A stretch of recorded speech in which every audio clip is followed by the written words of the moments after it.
What's up, guys, and welcome to the Unbranded Leadership Podcast, where we discuss anything and everything about leadership and ways that we can grow as leaders.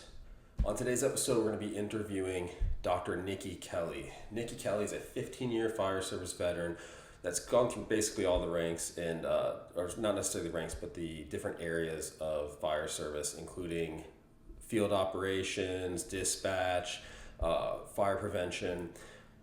Nikki holds a doctorate degree in acupuncture and Chinese medicine with a focus on firefighter behavioral health and wellness. She's also a certified yoga instructor and the peer support coordinator for Brevard County region of the Florida Firefighters Safety and Health Collaborative.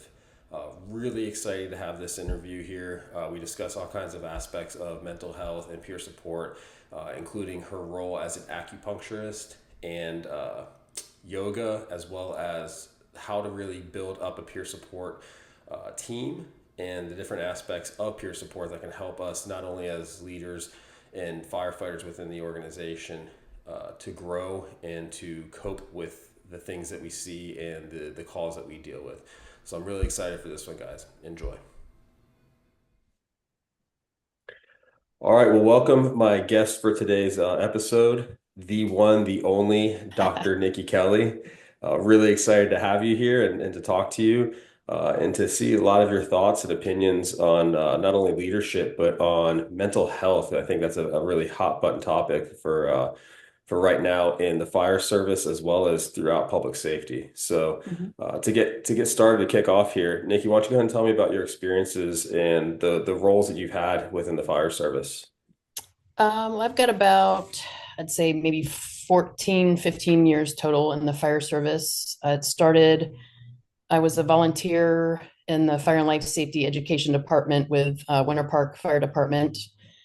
And then I went to Tavares Fire Department, where I started as a firefighter EMT. And then I got promoted to engineer because we had those positions there. Then I took a hiatus. I was in Tavares for about 6 years. And then moved to San Diego with my now ex-husband for his job.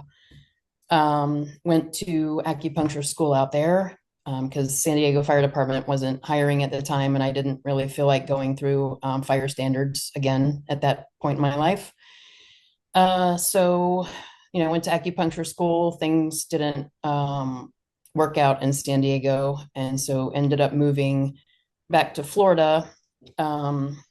And we moved back to Melbourne instead of Orlando, where I had moved away from.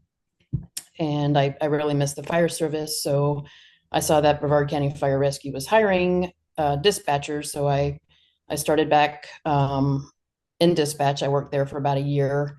And then that was probably the most stressful job I ever had for many reasons. And then I noticed that fire prevention was hiring. So I applied and went through the interview process for fire prevention, and I've been an inspector and now fire investigator for going on six years in there. So Wow, I've that's had a I mean, pretty. that's a lot of roles within the fire service. Like you've run the gamut of it, you know? I have. So you mentioned that you got your doctorate in acupuncture, and it's acupuncture in Eastern medicine or Oriental medicine, Yeah, doctor of acupuncture and Chinese medicine. Chinese medicine. Okay. Mhm. So you were talking about how you got that. How do you think that that rolls into your position and your career within the fire service? Do you think there's a connection there? I mean, I know we've had some conversations in the past throughout the years about the services that you provide and everything, but how do you think that ties in? I So when I was going through the doctorate program, they wanted us to focus on something, and I was racking my brain. I'm like, what do I focus on? And I was like, in my externship when I was getting my master's, we had to do an externship, so I chose to work with veterans. Hmm. So I did 2 semesters working with veterans, and veterans and first responders are similar in a lot of ways. So, and I had a lot of friends that were veterans that went in the service right after high school. And I was like, okay, I could work with veterans. And then I I had an epiphany like during one of my doctoral classes, and I'm like, you're a firefighter. It's like we they need this. And I had gone out with a back injury when I was a firefighter, doing ladder drill, and I chose acupuncture as my form of treatment because I didn't want to take pain meds. So I knew that it worked, and I knew that I used it for myself, not only for pain management, but also for stress and anxiety when I was going through school. And so when I moved back to Florida, um, I I started a practice, but it didn't feel right because I wasn't really focusing on first responders at that point. And so I kind of dissolved that business. And then when I started working with Brevard County Fire Rescue and Dispatch, I really I really missed it. And then I further saw the need for alternative medicine and first responders. So I did it like on the side a little bit. And it was really, you know how skeptical we are on a lot of things. But a lot of people were really open-minded and gave it a try. And it was awesome. Like I saw like a lot of really, really good changes in people, just coming in, their whole affect changed. And it was pretty amazing. And, they would come in and just be on the table and just start spilling their guts and just start talking. And it was awesome. It was really therapeutic, because I get it. I think having that commonality of being in the field and having, some similar struggles, but, everyone has struggles of their own, but just having that connection, I think was very powerful. Yeah, I think something you said there too is important as well is that you weren't just a practitioner, but you were also a patient. So you Mhm. knew how it worked. You knew that it was successful for your pain management as well as for your your mental well-being and everything and stress relief. So when you went to apply that to other people, I think it's a lot easier for us to sell something to someone Mhm. when you yourself are actually using it and seeing the benefits of it. Like with Mhm. my coaching and stuff, if I go to tell somebody that, hey, I want to teach you how to do powerlifting or something like that, and I'm not a power lifter or I don't look the part and I'm not actually training, who's gonna listen to me? But Right. you as someone who've actually gone through it are able to kind of help change those minds and at least Mhm. get them to the point where they'll get on the table and then they can Mhm. make their decision up after that. Yeah, and just the fact that they're willing to try it, it's Hmm. not for everybody, but it might be for somebody. Absolutely.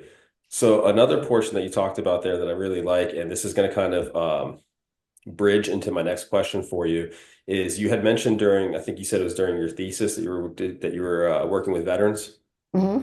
So veterans, and this is where I think a lot of our peer support, our mental health, for lack of better terms, treatment modalities come from is from the military Yes. because we started seeing a lot of PTSD occurring within the Hmm. military and specifically with the veterans and everything like that. So I think that it's really neat that you started with veterans and then took it to the fire service, which is kind of how all of our mental health is done. Hmm.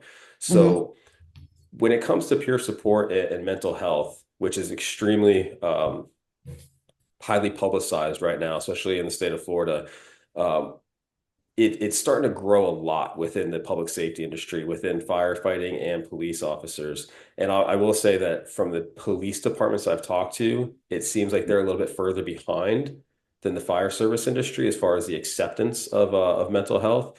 Okay. But why do you think all this is occurring right now? I think that people are really starting to recognize the toll that our job can have on mental health, and also recognizing that mental health is equally, if not more important than physical health. They're interconnected. If you are having a crappy day or whatever, I don't know how. I don't work out all the time like I used to, but sometimes if you're in a shitty mood or whatever and you go work out, sometimes you just don't have a good day at the gym. So if you've got, stuff going on in your head, but I know also sometimes it can help clear your mind. Oh yeah, I Uh, use it as therapy all the time. yeah, yep. I think also starting to, break the stigma of being able to seek help. Mm. And then, there's high rates of suicide and substance abuse.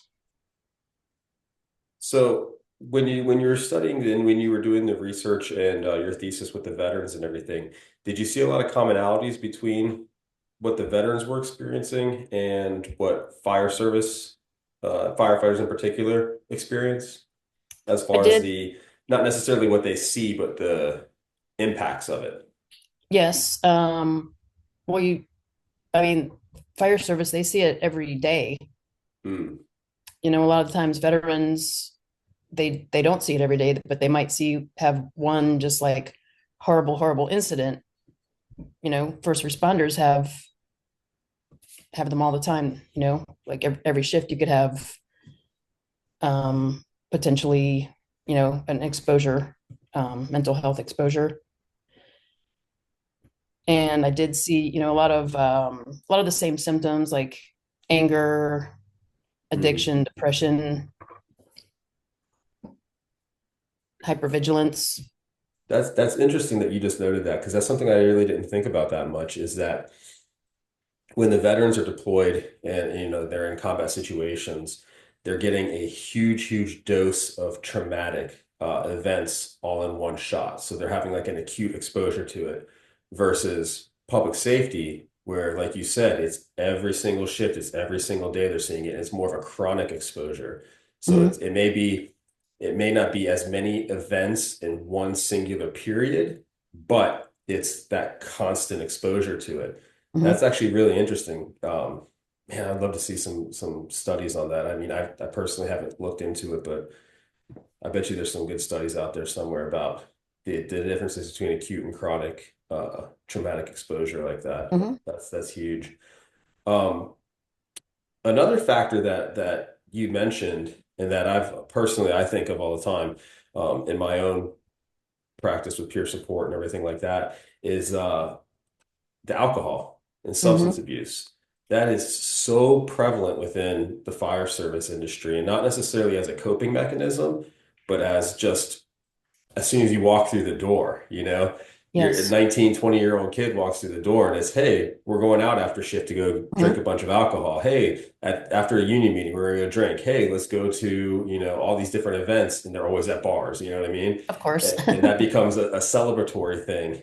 But once it becomes a celebratory thing, at some point it kind of transitions into it's also that coping mechanism of how can I numb what I have going on? How can I get some sort of relief? So Right. going back to that, what do you think the catalyst is, and how do we kind of try to improve that when it comes to substance abuse? Maybe take a look at your relationship with alcohol. Hmm. Why why are you why are you drinking this? Like, are you going, is it more of a social thing? Are you going out to have a good time and have a couple drinks, or are you using it to suppress feelings and emotion? You kind of have to just check in with yourself, and sometimes you have to ask yourself hard questions like, do I have a problem, or is this just a social thing that I'm having a good time? I think when it becomes habitual, that's when it becomes a problem. Yeah, no doubt. That is definitely I think the sway point, when you've gone too far. So let me Well, ask you also this with the then. alcohol, it can, it also worsens symptoms of depression and anxiety. Yeah, no doubt. So let me ask you this then. When you're, when you're treating a patient, when it comes to, acupuncture and things like that, or when you're conducting peer support and the mental health aspects of it, which I know peer support is not counseling. It's not meant to be counseling. It's more of that back and forth conversation that occurs between two peers, hence the name peer support. So it's never meant to be like a mental health professional talking Right. to the person. It's meant to Mhm. just be that. So, but when you're dealing with that, how hard do you think it is for them to to really self-reflect and be truthful when they're reviewing things like that with alcohol and with other substances? That's a really good question. um, I mean, I think it takes a lot for someone to actually take a good hard look and tell themselves the truth. I mean, we can lie to ourselves and be like, oh no, I don't have a problem. But I mean, you just really have to sit down and check in. Mhm. I mean, I've got, some things about myself that I've, try to blow off or ignore, but sitting down and just like really like going in the shadows and seeing what is going on. And like when you do that, when you go in and check and do your shadow work, that's where a lot of growth comes from. That's where Mhm. you heal it, because you recognize it and you bring it out into the light, and then you can heal it, and then you have growth from that. That's good. I like that. Mhm. Bringing out the things that hide in the shadows into the light. Yep. That's real good. So, what type of mechanisms and systems, if you will, do you utilize personally to bring those out into the light? I mean, we talked about self-reflection, but how do you personally self-reflect to reach that growth? I mean, I know when it comes to the mental and spiritual aspect of your life, you're very in touch with that. You're very Mhm. good with that. So what kind of things do you do for that? I put on music and I go outside and walk in nature by myself. That's my it's like a walking meditation. Hmm. Kind of it clears my mind. I mean, I have the music on, but I get a lot of clarity, and this might sound weird, but I get like a lot of like messages. It's a moving meditation for me, walking with the music. And also after I've got my little ritual. I'll go out and do my walking, and then I'll take off my shoes and I'll stand in the grass and I'll do some, barefoot yoga. And I'll just ground myself and just connect and breathe. Yeah, really connecting your physical self with nature and everything Mhm. else. I like that. Um, I'm glad you actually kind of brought that up a little bit and transitioning a little bit into yoga. I know that when I was with you at Brevard there, um, you were doing all of our yoga classes for our recruits, Mhm. where once a week you would come in and you would run them through yoga and everything. And I know we had talked about it a little bit where you saw that once they got out into the field after orientation was over, they kind of kept with it. They actually Mhm. continued it, which is great. We established those habits and those routines early so that they'll carry it with them. What kind of impacts do you see with teaching yoga to firefighters in particular? There's so many benefits. I had done like an evaluation after one of the classes, and I mean, I had pretty good feedback. Some were like, "Nah, it was okay." I mean, it's something that's a tool that's not for everyone, but everyone participated, which was cool. Um, but some of the guys were saying that they noticed changing that their air bottles were able to last longer Hmm. during, whatever, what's the word I'm looking for? The air consumption drills, Yeah, I forget what the training, not the rotation, but box breathing. I can't think of the word right now. Oh, The evolutions, whatever yeah, evolutions they yeah. were doing. The Yeah, circuits, yeah. yeah, they noticed, they were able to make their bottle last longer. But another thing that I tell them when I'm teaching them the breathing techniques, that is a tool that you have control over. Your breath is a tool that you will always have with you, that you can use anywhere, anytime. So that is something that you have control over if you're in a stressful situation, you stop for a minute and just focus on your breath.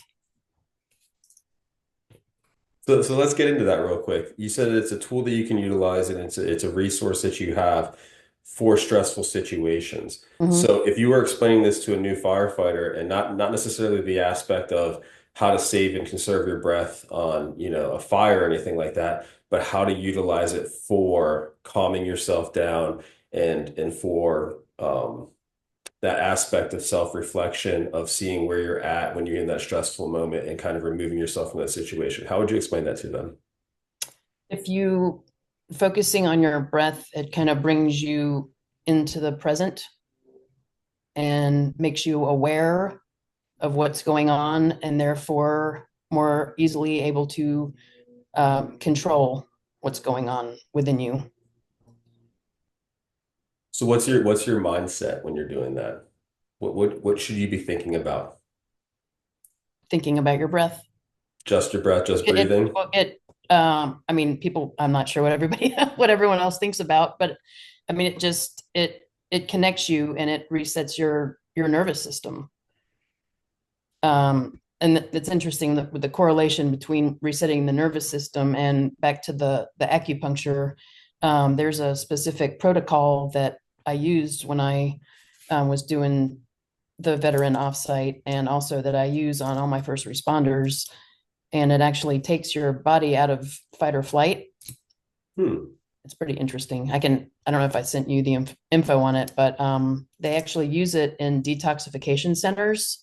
And it's a specific protocol that's used for smoking cessation and addiction. Interesting. Yeah, it's fascinating. But So, I've seen like miracles with that specific protocol. wow. So does it take you out of that fight or flight immediately, or is this like a long-term type thing? Well, everybody's different. It depends on how someone's gonna react to it because not everybody's the same. So it's 5 needles in each ear for Hmm. 45 minutes. And Very interesting. it's usually done in like a community setting. So that's what we did at the veterans offsite. We had like a circle of chairs and they would come in and sit down, put those needles in the ears just to kind of, ground them and get them calm. And then we would put other needles in depending on what their chief complaint was. Hmm. Now, are you doing this in addition to breathing techniques? I haven't gotten that far yet. I'm kind of like reinventing and tweaking some things. This is I mean, definitely interesting. yeah, you could use the breathing techniques. Normally, when I insert the needles, I have them, inhale, and then I'll insert the needle on the exhale. Mhm. Very interesting. Yeah, I'm definitely intrigued to see how all of it can tie together, because you were Yeah. talking about as well with when you're doing acupuncture with, first responders or whoever you may be doing acupuncture with, how they quickly open up and start, Mhm. just letting it all out and utilizing acupuncture in addition to breathing techniques and meditation and in addition to like a therapy type setting. I think that could be very impactful. That sounds amazing, actually. Yeah. I mean, all one, two, whatever. I mean, whatever works, we just try it. And if you don't like it, we don't do it. I mean, there's certain patients I had that, I mean, the needle, your ear's very vascular, so it's a lot more sensitive than the rest of your body. So I mean, it stings. It feels like just like a quick, sharp pinch, but then the pain dissipates. But a lot of people don't like it. And another thing that I found interesting was a lot of fire medics don't like needles. Really? I'm like, you are covered in tattoos, Yeah. you jam them in people all day, yet you don't like them yourself. That's It's that's quite funny. interesting. Yeah. Huh. So we spoke a little bit about alcohol as being kind of an external factor that's definitely not helping when it comes to mental illness and with the stress that our firefighters are dealing with and everything.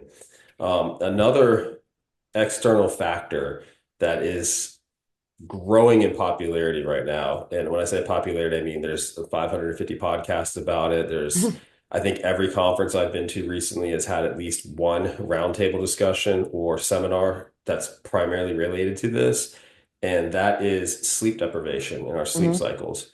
Um, Most of the talk right now is associated with the schedules that we work, Hmm. which is typically a 24/48 schedule, so 24 hours on, 48 hours off, and the inability for us to process the traumas that we've seen throughout the day, because when we're supposed to be processing things at nighttime while we're sleeping, we're wide awake, still running more calls. Hmm. And this is actually kind of interesting because I know before we started the podcast today, you spoke about how you're kind of tired because you were on call last night. So I'm Yes. like, oh, perfect. This will roll right into it. But what are you seeing as far as on the peer support aspect, the correlation between sleep deprivation and PTSD? Uh, Sleep deprivation has several things that can affect it. Impaired cognitive function, which can affect your decision making, reaction time, Mm. problem solving abilities. I mean, those are all pretty important job functions that someone should, be pretty sharp with when you're driving a big engine or, you know, working a code. I mean, kind of have to be sharp. Yeah, yeah. I hope you're thinking right Yeah. in the right state of mind there, making decisions. And then emotional dysregulation with poor sleep, it can increase irritability and anxiety, burnout and fatigue, physical and emotional exhaustion, and it can also compound job related stress. So that was another thing back with the alcohol.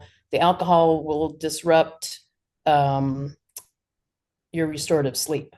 Mhm. I mean, you'll fall asleep easily normally, but you won't get the restorative sleep because you ETOH. Yeah. Yeah, Huberman actually was I was listening to a podcast from him not too long ago that was discussing that about how it prevents you from getting into that deep sleep and that REM sleep cycle. You may not remember anything and you may think you're sleeping deep, but you're actually having barely light sleep the entire way through. And it's like you said, it's not restorative and there's really no benefits occurring during that sleep. It's more of just that blackout phase Mm-hmm. where your brain is shutting down, but nothing is actually processing like it should be. Right, or you'll fall asleep and then wake up really early and not be able to go back to sleep. Hmm. It also weakens resilience and reduces the ability to cope with traumatic events. Hmm. So let's talk about that for a second. I like that resilience. I know that you, in particular, especially with the peer support aspect, have taught classes on resiliency and increasing resiliency. Can you explain what resiliency is and and how can we work on it? How can we increase it within our in our own personal lives? Resiliency is your ability to bounce back after, a traumatic event. What was the second part of the question? I'm sorry. How we can build it up, how we can build that resiliency within our lives. Mike Destefano here with the Unbranded Leadership Podcast. I wanted to take a second to thank our sponsor, Recruit Strength, out of Melbourne, Florida. Recruit Strength is a strength training gym that offers 24-hour access to its members, as well as online and in-person strength and conditioning coaching. For more information or to contact them and get set up, visit recruitstrength.com. Resiliency, yeah, resiliency of mental health and of processing trauma. I think having a good support system, having healthy coping mechanisms in place. But a lot of people don't even know how, like, they don't know what that looks like. So I think Hmm. the sooner that we can help educate people and give them the tools that will um, empower them to be able to do that for themselves instead of looking for like um, something on the exterior. Mhm.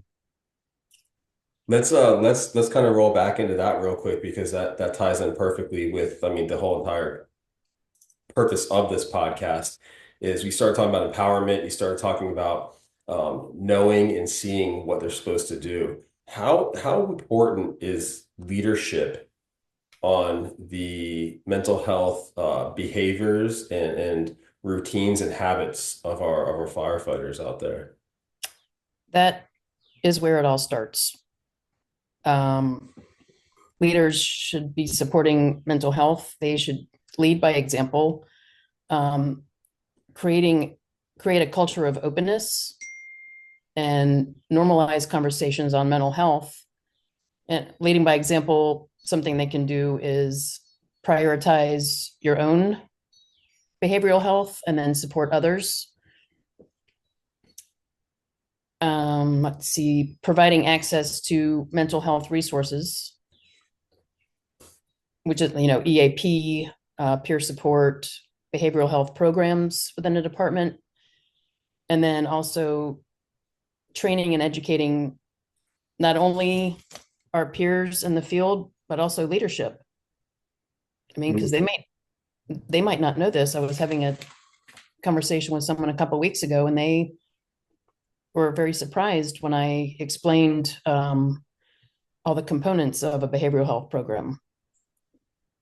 I guess they didn't have an idea of what it really entailed, and they've taken it to heart and kind of put that as a top priority now. Good. Yeah. That's actually amazing to hear that. Yes. I Yeah. think a lot of the issues that we have with leadership when it comes to peer support and mental health is more of an ignorance factor. Hmm. We see it time and time again that the newer members that are enter into the fire service are much more, and this is all public safety, not just fire service, police as well, are much more open to mental health and open to peer support. And they've seen it since the start. They saw it even when they were in, the academy and everything like that. Whereas you have most of the people that are in senior leadership are guys and girls who've been on the job 20, 25, 30, 35 years. So they have that kind of older school mentality and that real pulling away from that mental health Hmm. aspect of, oh, that's not for me. That's I'm supposed to be tough. I'm supposed to be able to handle this on my own. I shouldn't have to reach out to anybody. And that's a real dangerous thing Yeah. to And, not ask we for were help. like programmed and taught, in our field that we have to take care and look out for everybody else. And then so we often neglect ourselves. Mm, that's yeah, absolutely. So I When think when as when far as serving leadership, others. uh, you know, fostering a supportive environment, that's important. People are sometimes worried that if they speak out, they're worried about what others are going to think of them and if it's going to affect their job or a promotion. Mhm. So, So you're currently the regional rep for Brevard County when it comes to the state peer support team or deployment team, correct? yes, I'm the peer coordinator for Brevard County, which is okay. So you've got the state of Florida, and this is all through the Florida Firefighter Safety and Health Collaborative. Okay.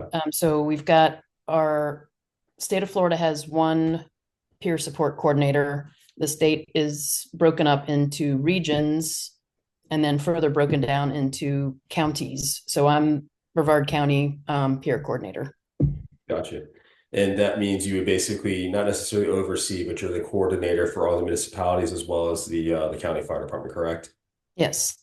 So let me ask you this from a standpoint, because Brevard County has a great peer support team that's set up, that's utilized. You guys have been deployed multiple times. You have, I think, what, three or four therapy dogs in the system, which is amazing to have that Mhm. many dogs. How do the smaller municipalities, how do they stack up when it comes to that? Are they utilizing each other as resources, or are they trying to keep things, my kingdom, my rules kind of thing? Everybody's been pretty open. Everybody's on board with having like a county-wide team. Hmm. So that way, if something happens, and it depends on the degree of the event. Obviously, when we had the Engine 21 rollover, that Mm. really had the potential to affect a lot of people. If you think about it, like the ripple effect, and just seeing how many people that event affected. I think it was too much for us to handle internally. That's why we reached out to the IAFF and had them come in and kind of do the debriefing and share resources. And that we had some pretty good feedback from that. That was received well, I think.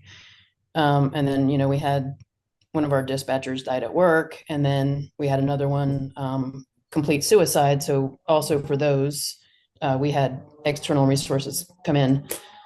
But actually, for our dispatcher Carrie that passed away at work, we didn't really have anything in place at the time, so we did use a lot of our own internal resources, and that was challenging for me because I worked next to her, and she trained me. She was my coworker and my friend, and then having to kind of put that aside, my feelings on that aside, and then go in and help my brothers and sisters. That was a little challenging when thinking back on that. Something to that magnitude should have had other departments come in and help out, but we didn't know.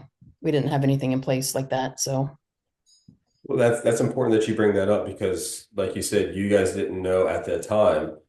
However, someone who's listening to this podcast will hear that and be like, "Oh, I didn't think about that." mhm. One of the things that we have brought up a lot down south now in the department that I work at is specifically trying to reach out to those other departments ASAP because people are more apt to talk to someone that they don't know and to be Mhm. able to share themselves and to share their feelings and their thoughts rather than like you said, oh, if I talk up, if I speak up, then it might affect either my reputation or promotional opportunities or anything like that. So speaking to someone from another department that they don't know is free and clear. Oh, I can spill my guts to you and I don't have any thoughts of repercussion from it. Mhm. Um, Going back to the dispatcher and the 21 events and everything like that. You said that you had reached out and you got external resources to come in and everything. Um, how hard was that to get those resources?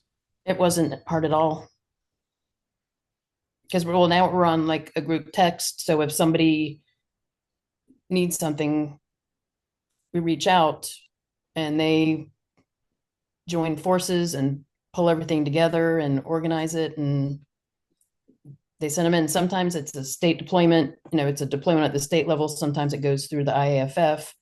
That is, I'm not sure how they decide which one is which. Sometimes it's a combination of both. We had one for City of Orlando, and I believe it was like one day was through the state, and then the other days were through the IAFF. So it just depends. And you guys were Yeah, able to cover a pretty large bandwidth of the department. I mean, Brevard's a very large department as far as not only geographically being 72 miles long, but the amount of stations that are mhm. involved and everything like that. But you guys were able to get everybody who wanted help got it. Yes. Yep. We had so myself and Chris Chadwick were the ambassadors for the Mhm. peer supporters, and we drove them around for 3 days. We were able to hit A, B, and C shift, and then admin. Gotcha. Because a lot of people And leave admin out too. I mean, oh I'm sure yeah, have their own struggles, I mean, absolutely. We deal with a lot of very dangerous things in admin, paper cuts, I know. bed sores from the office chairs. Get a It's a stapler rough stuck in your job. finger. It's a rough job, okay? So I just lost my train of thought now. So going back to that aspect of the peer support and reaching out and having them help you and everything like that. Um, huge portion of where we're moving toward in the mental health arena when it comes to fire departments throughout the state, right? So, last real question that I have for you is we still see a lot of apprehension among fire departments, especially well-funded fire departments, which is kind of weird to me, but a lot of well-funded fire departments, there's apprehension toward mental health and establishing these types of programs, as well as on the police side, establishing these types of programs. Why do you think that is? Well, I think we covered a couple already. The stigma around mental health was one. Um, Culture of toughness, Mm. the old mindset. And then also goes back to focusing on others and neglecting our own needs. Lack of awareness or education. There's also misconceptions about the effectiveness of a program. Mm. What do you mean by that? If the necessity, like the need for the program, like do we really need it? Mm. A lot of times when things are being prioritized, a lot of the times it's operational needs that gets the most attention. Yeah, you actually bring up a good point because a lot of times I see this as well of, like you said, it kind of took a catalyst to realize we don't know what we don't know. And Right. one of those factors is, well, if there's no problem, why are we fixing it? Why are we being proactive with something that may not even exist in the first place? And it goes back to that whole downstream versus upstream mentality. Hmm. Downstream fixes what we see. So when something bad happens, okay, now we have to create a peer support group. We have to create mental health groups. But instead, that upstream mentality is if I can prevent all of this stuff in the first place, Hmm. then I've already cured the problem. I fixed the problem before it even started, before it existed. That's a very, very good point about that. I like that. Yeah, so definitely developing proactive policies Hmm. would be beneficial. Um, Resistance to change, Mm. things which I don't understand. Things aren't working. Let's keep doing it the same way. You know the old saying with firefighters, the two things they hate most is the way it is and change. Change. Yep. And then limited time and resources, funding, and effective program design and leadership buy-in. Leadership buy-in. That is mm, sad, but honest. That is Mhm. definitely something that's critical. You have to have that buy-in from the leadership, almost to have that top-down input and that top-down example, like you mentioned earlier. So, so how do we fix that? How do we increase that leadership buy-in? I know me and you have had conversations. I can't even remember how many conversations we've had in my office when I've worked with you about leadership buy-in and about how important it is to make sure that everyone's on the same page, Mhm. especially when expressing the need for it. But how do we fix that? Can we fix it? I don't, Many a night I've pondered this very question. I mean, the squeaky wheel gets the grease.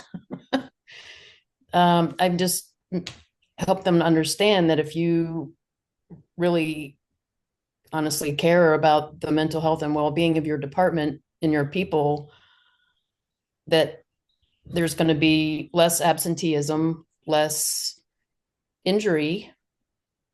People are going to want to come to work and they're going to provide a better service for the people we serve in the community. I mean, I honestly don't know how to change a mindset. It's been very frustrating and it's been a long road, but it's something that I am very passionate about and I'm not giving up. So, Perfect. Perfect. So to end the podcast here and this fantastic discussion on peer support, mental health, as well as the roles of leadership and everything, what suggestions do you have for somebody who is in a similar position of you, but like let's just say a position of you, say 5, 6 years ago, when we're getting the peer support team off the ground for someone who doesn't have the resources yet, as far as a group of people that's just starting out, what are your suggestions to them? to someone that's just wanting to start a program, Yeah. I would say reach out to Second Alarm Project Mhm. because they've done the groundwork. We don't have to reinvent the wheel. They've got people that will sit with you and help you develop a behavioral access program. And, there's different components to it, and they will help specialize it to the needs of your department. They'll do like a needs assessment. They'll come in and do training. They'll do mental health training. They'll do resilience training. And actually now Second Alarm Project has just joined with UCF. So they're now a combined entity. I'm actually excited to see what amazing things they're going to do together. So, but yeah, I would say if someone was just building a peer support program from scratch, definitely reach out to Second Alarm Project. Fantastic. I love it. Yeah, they are an absolutely great resource. The templates that they have for setting it up from every aspect of peer support, Mm-hmm. whether it comes to peer support, chaplaincy, CISM training and CISM response, all those different aspects, they're fantastic. I just spoke with Dr. Adair a couple weeks ago, actually, All right. about this. So, well, thank you so much, Dr. Nikki Kelly. I'm You're so welcome. excited to have you on the podcast, and we appreciate y'all for listening.